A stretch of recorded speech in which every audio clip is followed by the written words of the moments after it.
कैसे से हैं बच्चों? स्वस्थ होंगे और साथ साथ में पढ़ाई कर रहे होंगे। मुझे लगता है कि पिछले लेक्चर से आपके कुछ कंसेप्ट्स क्लियर हुए होंगे। चलिए फिर आज आगे बढ़ते हैं और एक इशू ऑफ शेयर्स में एक नया टॉपिक लेके चलते हैं। उसका नाम है प्रो रेटा बेस्ड इशू ऑफ शेयर्स। मैं इतना आपसे डिस्कस करना चाहता हूं कि चैप्टर का जो मोस्ट इम्पॉर्टेंट टाइप अब शुरू होता है। लोग इससे बहुत ज़्यादा डरते हैं, लेकिन आपको डरने की ज़रूरत नहीं है। आप जब इस लेक्चर को सुनेंगे, उसके नोट्स बनाएंगे, प्रैक्टिस करेंगे, तो आपको लगेगा कि ओहो, ये तो प्रो रेटा तो कुछ भी नहीं है। तो हमारी कोशिश ये रहेगी कि सिंपल लैंग्वेज में, एक आम भाषा में आपको ये समझाना है कि ये प्रो रेटा based issue of the shares होता क्या है। देखिए, अभी तक आपने एक सिचुएशन हैंडल की है, first situation.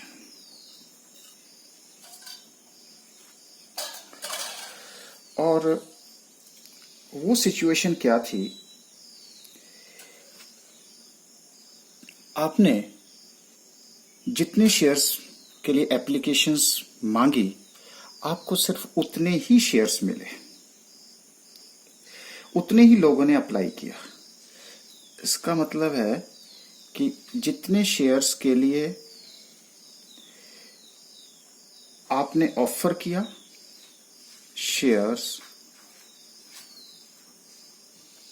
Offered and the same number of the shares applied। इसका मतलब है कि जितने शेयर्स के लिए आपने ऑफर करी थी, सिर्फ उतनी ही एप्लीकेशंस आपको मिली। लेकिन अब यहां से जो मोस्ट इंपॉर्टेंट स्टेज स्टार्ट होती है, क्योंकि रियल लाइफ में ऐसा होगा नहीं। इसीलिए ये जो प्रो रेटा का कंसेप्ट है, ये यहां से ऐड होगा, जो कि सबसे इंपॉर्टेंट पार्ट है। क्योंकि जब आप कल को किसी भी कंपनी के अकाउंट्स मेंटेन करेंगे, तो वहां पे आपको डिफरेंट सिचुएशंस होंगी। कि कई बार सिचुएशन ये होगी कि जितनी ऑफर की थी उतनी एप्लीकेशंस आई। कई बार ऐसा हो सकता है कि एप्लीकेशंस ऑफर आपने जितनी की थी उससे कम एप्लीकेशंस आए, तब तो कोई परेशानी नहीं है। लेकिन अब जो आपके पास सेकंड सिचुएशन आ रही है, वो सिचुएशन ये आ रही है कि ज्यादा लोगों ने अप्लाई कर दिया। अगर ज्यादा लोगों ने अप्लाई कर दिया तो इससे क्या होगा? अब जितने भी आपके पास एप्लीकेंट्स हैं, उन एप्लीकेंट्स का मन दुखाना पड़ेगा। अब मन कैसे दुखाना पड़ेगा? इसका मतलब है कि कुछ लोगों के फॉर्म्स रिजेक्ट करने पड़ेंगे। जब आप कुछ लोगों के फॉर्म्स रिजेक्ट करेंगे तो नेचुरली उनका मन तो दुखेगा ही दुखेगा।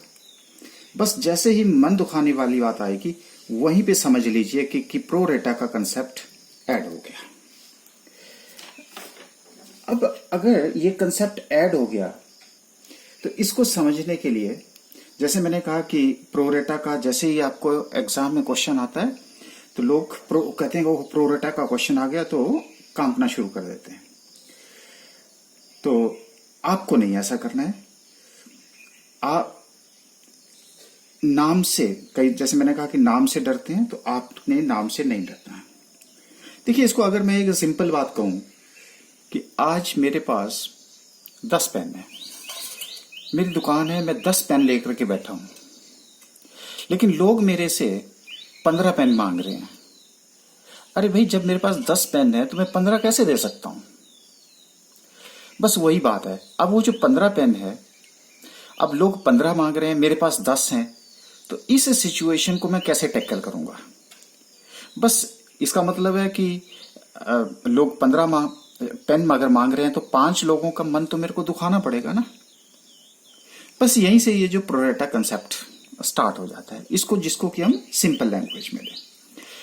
अब जैसे मैंने कहा कि pro rata based issue of the shares में थ्योरी भी साथ चलेगी, न्यूमेरिकल भी साथ चलेगा। तो मैं कोशिश करूंगा कि प्रोरेटा को अगर मैं सिंपल वर्ड्स में भी कहूं तो प्रोरेटा का मतलब होता है proportionate rate, proportionate rate, ratio. लेकिन इस चीजों को अब हम समझेंगे कैसे? तो इसको समझने के लिए हमें एक क्वेश्चन की हेल्प लेनी पड़ेगी। तो जैसे मैंने आपसे डिस्कस किया कि हम एक कंसेप्ट बिल्डिंग क्वेश्चन डिस्कस करेंगे। चलिए, आप सारे स्टूडेंट्स जो हैं वो मेरे साथ इस क्वेश्चंस को पढ़ेंगे। तो जैसे मैंने कहा आपसे कि this is a concept building question. अब वो क्वेश्चन क्या कर रहा है कि ABC limited issued 25,000 shares of ₹10 each payable as follows. तो कितने शेयर्स हैं जी? 25,000। ठीक है, तो 4 इंस्टॉलमेंट्स जो हमने पिछले न्यूमेरिकल में भी डिस्कस किया, इसका पैसा जो हुआ वो और 10 रुपए ईच है। 4 इंस्टॉलमेंट्स में मांगा गया। तो फर्स्ट इंस्टॉलमेंट को जिसको हम एप्लीकेशन बोलते हैं ₹2, जिसको हम सेकंड इंस्टॉलमेंट बोलते हैं उसका नाम हमने दिया अलॉटमेंट, थर्ड इंस्टॉलमेंट को हमने नाम दिया था फर्स्ट कॉल, और फोर्थ इंस्टॉलमेंट को हमने नाम दिया था final call. Public applied for 30,000 shares. ओहो, अब देखिए यहां पे क्या हुआ, आपने तो एप्लीकेशंस कितने के लिए मांगी? 25,000, लेकिन पब्लिक ने आपको कितने के लिए अप्लाई किया? पब्लिक ने कितने शेयर्स के लिए अप्लाई किया? 30,000। आगे ना यहीं पे बात हुआ। इसका मतलब आपने दुकान खोली है और आपकी दुकान में 25,000 बैग पड़े हैं, लेकिन लोग आपसे 30,000 बैग मांग रहे हैं। यहां तक बात क्लियर होगी? तो जब 30,000 लोगों के द्वारा डिमांड किया जा रहा है तो बस फिर क्या हुआ? अब देखिए यहां पे पब्लिक को हमने सिंप्लीफाई करने के लिए यहां पे दोबारा से इस बार हमने मिस्टर ए और मिस्टर बी दोनों को ऐड किया है। मिस्टर ए ने कितने शेयर्स के लिए अप्लाई किया? 18,000। मिस्टर बी ने कितने शेयर्स के लिए अप्लाई किया? 12,000। तो 18 प्लस 12 इट मीन 30,000 एप्लीकेशंस। तो पब्लिक का मतलब यहां पे क्या है? Mister A, mister B. वहां तो लाखों करोड़ होंगे, लेकिन अब हमें कंसेप्ट क्लियर करना है। तो कंसेप्ट क्लियर करने के लिए हमने सिर्फ पब्लिक को यहां मिस्टर ए और मिस्टर बी ले रखा है। देखिए, अगर आपका बेस क्लियर हो जाता है तो बड़े बड़े क्वेश्चन सॉल्व करना कोई कठिन बात नहीं है। बस आप कंसेप्ट की तरफ फोकस कीजिएगा। उसके बाद कहता है and allotment was made pro rata. वाह वाह, ये आ गया जी वो प्रोरेटा। और अलॉटमेंट का आपको पता है, मालिक बनाना। जो एप्लीकेंट्स होते हैं वो मालिक बनाना, और वो कौन करता है जी? बोर्ड ऑफ डायरेक्टर्स करते हैं। अब आप बोलेंगे ये प्रोरेटा क्या हुआ? अरे भाई, प्रोरेटा का मतलब होता है प्रोपोर्शनेट। अभी रुको, अभी हम क्वेश्चंस पढ़ते हैं, फिर उसके बाद जब हम सॉल्यूशन की तरफ को बढ़ेंगे तो आपको आराम से ये प्रोरेटा का मतलब समझ आ जाएगा। अच्छा, प्रोरेटा टू बोथ एप्लीकेंट्स। तो both applicants means public. Money dues on various calls were received. ओहो, एक और वर्ड आ गया, एक्सेप्ट। हमें सारी कॉल्स के ऊपर पैसा आ गया, किसको छोड़ करके? Mister A. ये देखिए, मिस्टर ए ने फिर बदमाशी कर दी। पिछले क्वेश्चन में भी इसने बदमाशी की थी और इस बार फिर ए ने बदमाशी कर दी। क्या कर दी? Who failed to pay both calls money. Okay, so his shares were forfeited. लो जी, ये हमने पहले भी किया था। एंड री इशूड एट ₹9, और साथ में क्या आ गया? Fully paid up. तो फुली पेड अप, जैसा आपको नॉलेज है कि हमने कितने पे उसको, कितने शेयर्स, कितना अमाउंट उसे मांगा था, और आपसे पूछा गया है मेक एंट्रीज। तो देखिए, कंसेप्ट बेस्ड क्वेश्चन है। तो कंसेप्ट बेस्ड क्वेश्चन के लिए अब हम सॉल्यूशन की तरफ बढ़ेंगे। लेकिन देखिए, इसको हम सॉल्यूशन तो कुछ ज्यादा बात नहीं है, सॉल्व करना इसमें कुछ ज्यादा बात नहीं है, लेकिन उसको कंसेप्ट को समझना जो है वो सबसे इंपॉर्टेंट है। तो मैं आपको कुछ वर्किंग के साथ इसको कोशिश करता हूं कि आप तक पहुंच पाऊं। तो सबसे पहले हम वर्किंग करते हैं। वर्किंग का मतलब क्या है? उसको शॉर्ट करना, इस क्वेश्चन को अंडरस्टैंड करना, और अंडरस्टैंड करके फिर आगे बढ़ना है। तो चलिए जी इसको समझने की कोशिश करते हैं। तो वर्किंग नोट नंबर 1। अच्छा, अब देखिए यहां पे एप्लीकेशंस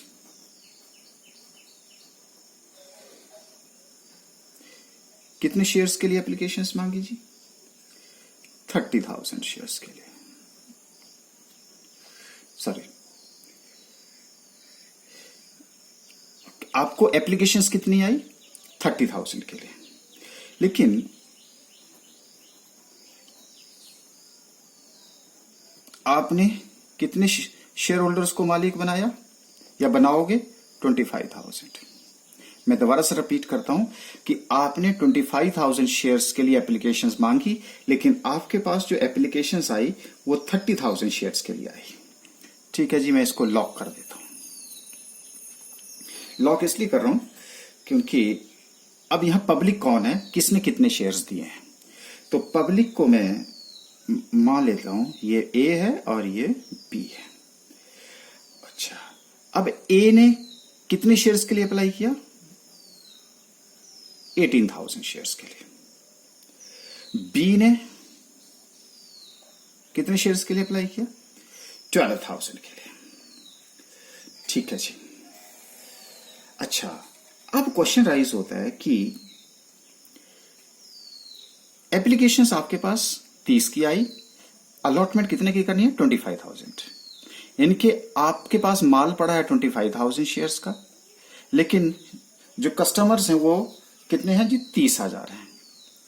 अगर 30,000 आपके पास हैं तो उस केस में अब हमें कोई ऐसा फॉर्मूला क्रिएट करना पड़ेगा बोर्ड ऑफ डायरेक्टर्स को, जिसकी वजह से इनके बीच में कोई डिस्प्यूट अराइज ना हो। तो जब डिस्प्यूट अराइज नहीं होगा तो ऐसा कोई, अब हमने ऐसे दोनों को ऐसे शेयर्स देना चाहते हैं हम कि इन ऐसा कोई मेथड डेवलप करना चाहते हैं जिसकी वजह से इन दोनों के बीच में कोई डिस्प्यूट ना हो। अगर डिस्प्यूट नहीं होता दोनों, और उनको शेयर्स भी मिल जाएं और नाराजगी भी ना हो, बस उसी मेथड को हम क्या बोलते हैं? प्रोरेटा। तो यहां पे प्रोरेटा का मतलब है प्रपोर्शनेट। अब ये प्रपोर्शनेट रेट कैसे आएगा? सिंपल सी बात है। अब देखिए प्रपोर्शनेट रेट का मतलब है 30,000 25,000। तो अगर मैं इसकी रेशियो कैलकुलेट करूं तो ये हो गया हमारा 30:25। 30 यहां से हटा दी, 30 मैंने यहां से हटा दी, 30 है। अब दोबारा से अगर इसको करूं तो ये 6:5। तो मेरे पास जो रेशियो आ गई, जो प्रपोर्शनेट रेट आ गया, वो आ गया 6:5। क्या मतलब हुआ इसका?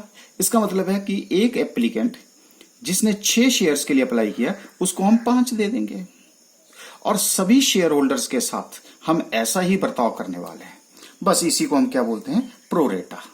तो ये ऐसा मेथड हमने जो है वो डिवाइस किया। चलिए अब इसी रेशियो के ऊपर हम देखते हैं कि कैसे कैलकुलेशंस की जाती है। देखिए यहां पे जो कैलकुलेशंस की जाती हैं, तो एप्लीकेशंस कितनी आई? 18,000। ठीक है जी। अब यहां पे मैं आपको बता दूं कि हमें कैलकुलेट क्या करना है? अलॉटमेंट दे क्या रखा है? एप्लीकेशन। तो जो दे रखा है उसे डिवाइड करते हैं, और जो कैलकुलेट करना है उसको मल्टीप्लाई करते हैं। ये आपके पास क्या है जी? ये एक सिंपल मैथमेटिक्स है। जब सिंपल मैथमेटिक्स जो कि आपने फर्स्ट ईयर में पढ़ा है, तो इट मीन्स कितने की अलॉटमेंट होगी? 15,000। तो 18,000 में ए को कितने शेयर्स? 15,000। उसी तरह से 12,000 into 5 divided by 6, so that is 10,000। तो बी जिसने 12,000 शेयर्स के लिए अप्लाई किया था उसको कितने शेयर्स मिलेंगे जी? 10,000 शेयर्स मिलेगा। तो देखिए अब टोटल क्या हुआ? अब यहां पे 18 12 30,000, और यहां पे अलॉटमेंट कितने की करी है हमने? 15 एंड 10। इसका मतलब ए ने 18,000 शेयर्स के लिए अप्लाई किया तो उसको 15,000 शेयर दे दिए गए। बी ने जिसने 12,000 शेयर्स के लिए अप्लाई किया था उसको 10,000 शेयर्स अप्लाई किए। तो अब क्या हुआ, हमने क्या किया, दोनों को शेयर्स दे दिए गए। जब दोनों को शेयर्स दे दिया गया तो उसी को हमने किस बेस के ऊपर लिया जी, प्रोपोर्शनेट बेस पे। और जो प्रोपोर्शनेट है वो कहां से मिलेगा, वो यहीं से जो आपको न्यूमेरिकल में दे रखा है वहीं से हम कैलकुलेशन करेंगे। और दोनों के ऊपर हमने क्या किया, प्रोपोर्शनेट रेट लगाया और प्रोपोर्शनेट रेट लगा करके हमने कैलकुलेशंस कर दी। यहां तक क्लियर हो गया जी। तो अब हमने क्या, क्वेश्चन को एक तरह से शॉर्ट कर दिया। तो ये क्या था जी, वर्किंग नोट नंबर 1 था। आइए वर्किंग नोट नंबर 2 की तरफ को मूव करते हैं। अच्छा, अब क्या हुआ जी, वर्किंग नोट नंबर 2 में क्या हुआ, कितनी इंस्टॉलमेंट्स थी जी हमारी, 4 इंस्टॉलमेंट्स थी। जब 4 इंस्टॉलमेंट्स थी तो उसमें फर्स्ट इंस्टॉलमेंट जिसका नाम हमारे पास क्या था जी, एप्लीकेशन, और दूसरी इंस्टॉलमेंट का नाम क्या है, अलॉटमेंट, तीसरी का क्या नाम है, फर्स्ट कॉल, और चौथी का है सेकंड एंड फाइनल कॉल। ठीक है जी। अब पब्लिक ने हमें क्या क्या दिया, तो पब्लिक में मेरे पास कौन कौन है इस टाइम, एक मिस्टर ए है और दूसरा मिस्टर बी है। अब एप्लीकेशंस के ऊपर हमने कितना पैसा मांगा है, 2 रुपए। अलॉटमेंट पे कितना मांगा है, 4 रुपीज। फर्स्ट कॉल पे कितना मांगा है, 3 rupees. Second and final call के ऊपर कितना मांगा है, 1 रुपीज। तो ये वाले जो अमाउंट हैं ये हमने उनसे मांगे। चलिए हमारे साथ क्वेश्चन पढ़िएगा, उसमें क्या कहा गया। क्वेश्चन कहता है कि money due on various calls were received except mister A who failed to pay both calls money. तो क्या हुआ जी, ए ने एप्लीकेशन का पैसा दे दिया, अलॉटमेंट का पैसा दे दिया, लेकिन फर्स्ट कॉल का पैसा नहीं दिया और सेकंड और फाइनल कॉल का पैसा भी नहीं दिया। मिस्टर बी ने ये भी दे दिया, ये भी दे दिया, ये भी दे दिया, ये भी दे दिया। इसका मतलब ए ने हमारे साथ दोबारा से बदमाशी कर दी। तो अब दोबारा से हमने क्या कर दिया जी, यहां पे हमारा दूसरा वर्किंग नोट तैयार हो गया, जिसकी वजह से हमें यह पता चल गया कि किसने कितने शेयर्स दिए, कितने शेयर्स नहीं दिया। अच्छा, अब चलते हैं जी वर्किंग नोट नंबर 3 की तरफ को। अब एग्जाम में हम इतने वर्किंग नोट नहीं बनाएंगे, उसके लिए हम क्या करेंगे वो आपसे बाद में डिस्कस करेंगे। पहले बस अब कंसेप्ट की तरफ को फोकस करिए, बस यहां देखिए आप, और किस तरफ मत देखिएगा। आजकल आपके घर में तो ये माहौल होना चाहिए कि अगर आपको पेरेंट्स पूछे क्या हाल है तो आप बोलें इशू ऑफ शेयर्स, और अगर आप घर से बाहर जा रहे हैं तो अगर कोई पूछे कहां जा रहे हैं तो आप बोलिए क्या, बस इशू ऑफ द शेयर्स। बस आपके घर में सारा जो इन्वायरमेंट है वो इशू ऑफ शेयर्स का होना चाहिए। तो वर्किंग नोट नंबर 3 में चलिए अब बात करते हैं। अब दोबारा से पब्लिक मेरे पास कौन है, ए और बी है, और साथ में एक कॉलम बना देता हूं टोटल का। चलिए अब देखते हैं कि एप्लीकेशन मनी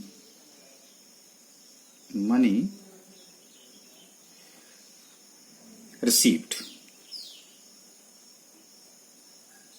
हमें एप्लीकेशन के ऊपर एप्लीकेशन मनी रिसीव्ड किसके द्वारा किया गया जी, बाय कंपनी। अब आप इतने एफिशिएंट हो चुके हैं, यू अंडरस्टैंड। तो ए ने कितने शेयर्स के लिए अप्लाई किया था जी, 18,000 के लिए, 18,000। कितने रुपीज से जी, 2 रुपीज से। बी ने कितने शेयर्स के लिए अप्लाई किया था, 12,000, और कितने रुपीज से जी, 2 से। तो टोटल कितना हो गया जी, 30,000 into 2 which is equal to 60,000। जब हम जनरल एंट्रीज पास करते हैं तो वो हम टोटल के ऊपर बेस करते हैं, क्योंकि ये तो हमारे पास पब्लिक है, लेकिन आपको अंडरस्टैंड करने के लिए बस यहां पे 36,000, यहां पे मेरे पास आ गया 24,000, और यहां पे टोटल आ गया मेरा 60,000। ठीक है जी, ये टोटल आ गया। अच्छा, अब पैसा तो रिसीव किया था, लेकिन अब आप मुझे ये बताइए कि मैं ए शेयर कैपिटल में कितना पैसा ट्रांसफर करूंगा। भाई शेयर कैपिटल में तो उतना पैसा ट्रांसफर करोगे जितने के आप मालिक बनाओगे। तो अगर आपको मालिक बनाना है तो जितने मालिक बनाना होगा उतना ही पैसे से आप क्या करेंगे, शेयर कैपिटल में ट्रांसफर करेंगे। ठीक है जी, तो अब आप मुझे ये बताइए कि यहां पे amount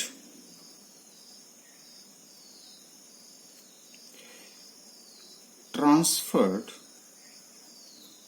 to share capital, share capital में कितना पैसा ट्रांसफर करेंगे, जितने से आप उसको क्या बनाएंगे, मालिक बनाएंगे। अच्छा, अब आप बताओ मुझे कि इसको मैं कितने से मालिक बनाऊंगा। इसको मालिक बनाऊंगा मैं 15,000 से। जब मैं 15,000 से मालिक बनाऊंगा तो यहां पे मालिक 15,000 multiplied by 2 which is equal to 30,000। तो 30,000 आपका शेयर कैपिटल में ट्रांसफर होगा। अब मैं इसको कितने से बनाऊंगा जी, 10,000। So 10,000 into 2 which is equal to 20,000। तो यहां पे भी मेरा टोटल कितना हो गया जी, 50,000। और मेरी रिक्वायरमेंट भी कितनी थी, 50,000। इतने से मैं उनको मालिक बनाऊंगा। अच्छा, अब क्या करूंगा, इसका मतलब फालतू पैसा मेरे पास किससे आ गया, मिस्टर ए से 6,000 और मिस्टर बी से मेरे पास कितना पैसा आ गया जी, 4,000। तो टोटल मेरे पास एक्स्ट्रा पैसा कितना आ गया, 10,000 रुपीज। अच्छा, अब ए क्या बोलेगा, लाओ जी मेरा पैसा वापस करो। मिस्टर बी भी क्या बोलेगा, लाओ जी मेरा पैसा वापस करो। ठीक है जी, अब जब एक्स्ट्रा पैसा ले लिया है तो वापस कर देते हैं। लेकिन आपको पता है कि कंपनी ने उनको एक बात कही, भाई आप हमारे से पैसा तो मांग रहे हैं, आप 6,000 बिल्कुल सही बात है, कोई पाप नहीं कर रहे हैं आप। लेकिन एक बात बता रहा हूं आपको, कंपनी कह रही है इनको कि देखिए अभी तक मैंने आपसे नेक्स्ट इंस्टॉलमेंट का पैसा भी तो लेना है, 4 रुपए के हिसाब से आपसे पैसा लेना है। अगर मैं 4 रुपए के हिसाब से आपसे पैसा मांगू तो कम से कम 60,000 रुपए बनता है यहाँ पे, 15,000 इंटू 4। और मिस्टर बी आपसे जो है वो मैं अलॉटमेंट का जो सेकंड इंस्टॉलमेंट का पैसा है वो 10,000 का 4 रुपए के हिसाब से 40,000 रुपए पैसा अभी मैं आपसे इमीडिएटली मांगने वाला हूं। तो क्यों ना जो पैसा आपने मुझे दे रखा है उसको मैं वहां एडजस्ट कर दूं, उसको वापस करने का मन नहीं करता। तो वही कंपनी ने भी किया। तो उस तरह से क्या है कि ये तो अब शेयर होल्डर ने कहा बहुत अच्छी बात है, तो हम भी ऐसा करते हैं कि जो आपका एक्स्ट्रा पैसा है, आप जो नेक्स्ट इंस्टॉलमेंट आप मांगेंगे इस पैसे को माइनस कर देना और बाकी हम आपको पैसा दे देंगे। बस यहीं से वो प्रोरेटा स्टार्ट हो जाता है। तो अब यहां पे तो हम क्या लिखेंगे, एक्सेस अमाउंट किसके लिए हो गया जी, फॉर अलॉटमेंट। तो यहां पे अलॉटमेंट का मतलब क्या हुआ जी, अलॉटमेंट का मतलब हो गया जो एक्सेस अमाउंट आपने रिसीव किया है। तो ए से कितना किया, 6,000, बी से कितना किया, 4,000 और टोटल आपने एक्सेस पैसा कितना ले रखा है, 10,000 रुपीज। तो ये जो 10,000 आपका एक्स्ट्रा है ये कहां चला जाएगा, नेक्स्ट इंस्टॉलमेंट की तरफ को चला जाएगा। तो अब अगर नेक्स्ट इंस्टॉलमेंट है तो वहां पे आपका एडजस्ट कर दिया जाएगा। तो ये हमारे पास वर्किंग नोट नंबर 3 हो गया। चलिए अब इसको भी क्लोज कर देते हैं।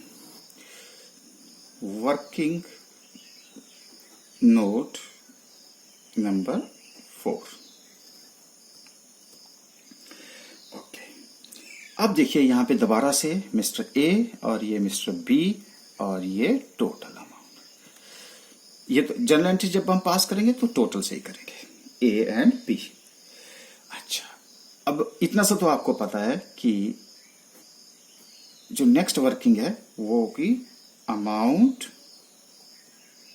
जो कि आपने पिछले न्यूमेरिकल में भी सीख लिया है। Amount due on allotment, allotment mean second instalment.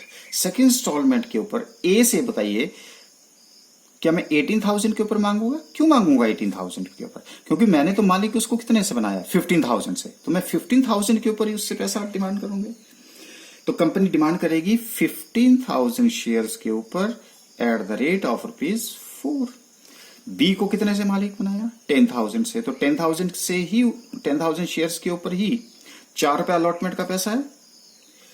तो इसका मतलब है 25,000 शेयर्स के ऊपर एट द रेट ऑफ ₹4। तो ये कितना पैसा मांगेगी जी? 60,000। और ये कितना पैसा मांगेंगे जी? 40,000। तो टोटल पैसा 1 लाख रुपीस। तो क्या वो इतना पैसा डिमांड करेंगे? नहीं। क्यों नहीं? क्या ए और बी जो है 60,000 रुपये देगा? ए आपको 60,000 रुपये देगा? वो क्यों देगा? बी आपको 40,000 रुपये देगा? नहीं देगा। वो कहेगा कि भैया 6,000 रुपये एक्सेस अमाउंट मैंने आपको दे रखा है। यहां पे बी कहेगा मैंने 4,000 रुपये अमाउंट दे रखा है, और आपने कहा था कि हम जब नेक्स्ट इंस्टॉलमेंट है तो उसको माइनस करके जो बाकी का पैसा है वो हम आपको दे देंगे। तो अब इसका मतलब हुआ कि excess amount adjusted, excess amount adjusted. कितना जी यहां पे एक्स्ट्रा? यहां पे आ गया मेरा 6,000, और यहां पे कितना आ गया जी मेरा? 4,000। ये देखिए, ये 4,000, ये 6,000 रुपये। 6,000 6,000। और यहां पे मेरे पास टोटल एक्स्ट्रा कितना आ चुका है? 10,000 रुपीज। सो अमाउंट, कितना पैसा हमने रिसीव किया? Amount received on allotment. तो यहां पे रिसीव करेगा वो 54,000, यहां पे रिसीव करेगा वो 36,000, और टोटल अगर इनका करूं, टोटल अगर मैं इनका करूं तो कितना हो जाएगा जी? 90,000 रुपीज। तो इसका मतलब है कि जो हमारा एक्सेस पैसा था उसको हमने क्या कर दिया? एडजस्ट कर लिया। अब एडजस्ट अगर कर लिया तो अभी तक का काम हमारा पूरा हो गया है। अब आप इसको कॉपी कर सकते हैं। कॉपी करिएगा, फिर हम आगे बढ़ते हैं।